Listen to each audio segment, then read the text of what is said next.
Hello friends, this is Vijay Rajpushp and welcome to learner eyes by VRP.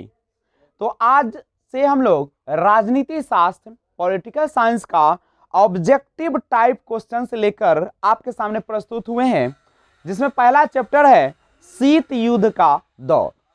शीत युद्ध क्या होता है आपको पता है कि शीत युद्ध एक ऐसा युद्ध होता है जिसमें युद्ध तो नहीं होता है, लेकिन युद्ध जैसी माहौल बनी रहती है। नहीं लगता है कि अब दो गुट जो है आपस में लड़ जाएंगे, लेकिन वास्तव में लड़ाई होती नहीं है। तो आइए पहला क्वेश्चन से स्टार्ट करते हैं। शीत युद्ध का अंत कब हुआ?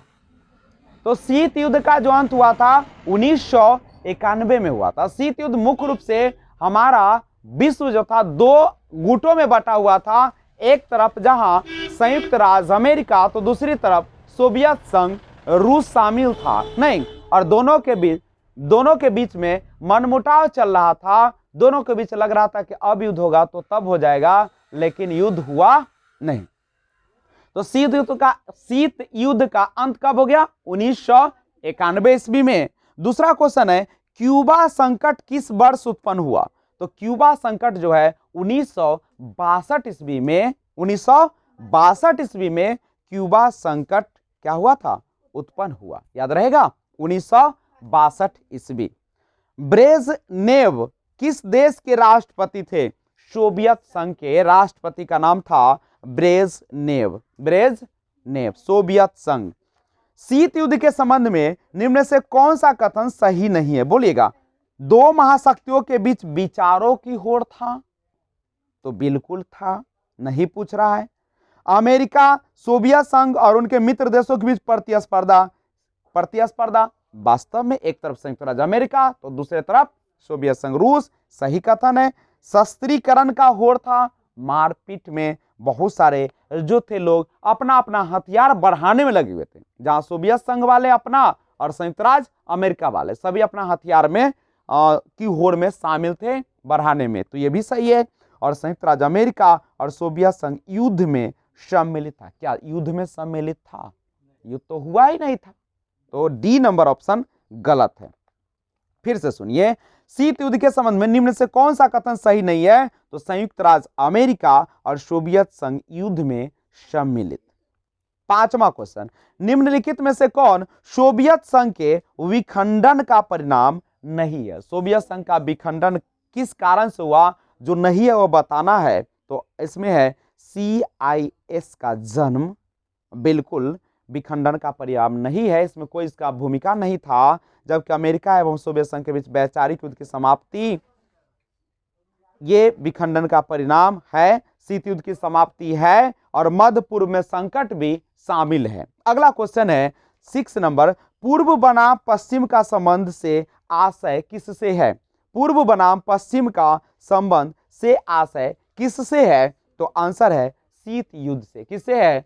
शीत युद्ध से। अगला क्वेश्चन, तनाव शिथिल का दौर कब शुरू हुआ? तनाव शिथिल का दौर जो शुरू हुआ था 1970 के बाद हुआ था। कब हुआ था?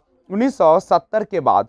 हॉटलाइन समझौता कब हुआ था? हॉटलाइन 1963 ईस्वी। हॉटलाइन समझौता कब शुरू हुआ था? 1963 ईस्वी। सोवियत संघ ने कौन सा सैनिक गुट बनाया था? तो वो जो सैनिक गुट बनाया था उसका नाम था वार्सा संधि। कौन बनाया था?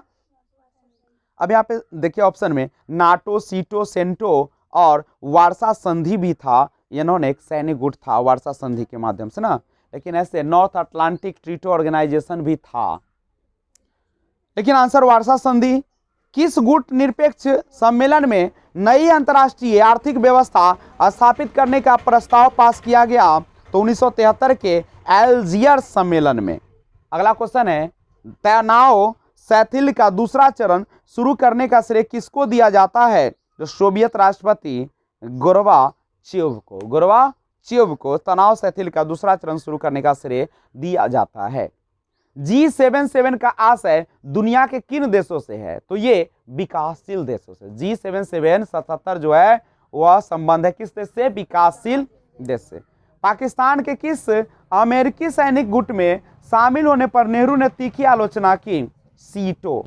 संयुक्त राष्ट्र का व्यापार एवं विकास सम्मेलन कब स्थापित हुआ? 1964 ईस्वी में। किस देश ने सबसे पहले समाजवादी राष्ट्रकूल छोड़ा? तो वो था यूगोस्लाविया। किस देश ने नाटो में अमेरिकी नेतृत्व का विरोध किया? फ्रांस ने। शीत युद्ध के लिए उत्तरदायी कारण नहीं है, तो क्या नहीं है? वर्साय की संधि जो है वह शीत युद्ध के लिए उत्तरदायी कारण नहीं है, क्योंकि इससे समझौता न हो गया था। 1953 ईस्वी में अमेरिकी राष्ट्रपति कौन बना? तो वो बना था आइजनहोवर। आइजनहोवर 1953 ईस्वी में अमेरिकी राष्ट्रपति बना। राष्ट्रपति क्वेश्चन नंबर 19 देखिए, राष्ट्रपति रीगन ने किसको दुष्ट साम्राज्य कहा? तो सोवियत संघ को दुष्ट साम्राज्य कहा नहीं। अगला क्वेश्चन है 20 नंबर के, निम्नलिखित में कौन सत्य है? तो सत्य है गोर्बाचेव ने ग्लासनोस्ट और पेरेस्ट्रोइका का विचार किया। निम्नलिखित में कौन कथन सत्य है? 21 नंबर क्वेश्चन, तो यह है भारतीय स्वतंत्रता के समय विश्व के दो शक्तिशाली गुटों में प्रभुत्व क्षेत्रीय फैलाव को लेकर रस्साकसी थी। बिल्कुल सही बात है। पश्चिमी गुट का नेतृत्व संयुक्त राज्य अमेरिका और साम्यवादी गुट का नेतृत्व सोवियत संघ कर रहा था। बिल्कुल सही बात है। और इन दोनों गुटों की आपसी खींचतान से विश्व में शीत युद्ध की स्थिति उत्पन्न हो गई थी। ये भी सही है। तो इनमें से सभी बिल्कुल सही है। गुट निरपेक्ष देशों का शिखर सम्मेलन नई दिल्ली में कब आयोजित किया गया था? तो वो किया गया था 1983 ईस्वी में। और परमाणु अप्रसार संधि पर किस राज्य ने हस्ताक्षर नहीं किए हैं? तो वो है भारत ने हस्ताक्षर नहीं किए हैं। 24 नंबर क्वेश्चन देखिएगा, सोवियत व्यवस्था के निर्माताओं ने निम्नलिखित में से किसको महत्व नहीं दिया? निजी संपत्ति की समाप्ति को। और लास्ट क्वेश्चन इस चैप्टर का, वार्सा संधि किस देश का सैनिक गुट था? तो किस देश का था? सोवियत संघ का था। तो ये ऑब्जेक्टिव है, आप लोग आज ही याद कर लीजिएगा ताकि आपके एग्जाम में किसी भी प्रकार की समस्या न हो। तो आज बस इतना ही, मिलते हैं फिर एक और बेहतरीन वीडियो के साथ। तब तक take care, be enjoy, thanks for watching, keep watching. जय हिंद, जय भारत।